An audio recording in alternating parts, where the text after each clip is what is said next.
Jai Sriram. Jai Jai Sriram.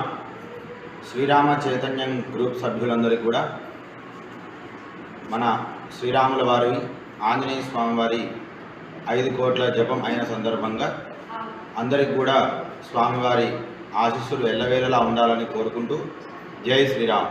Jai Jai Sriram. Shatamanam Bhavati శతాయుః పురుషः శతేంద్రియ ఆయుష్యేవేంద్రియే ప్రతిష్టతి.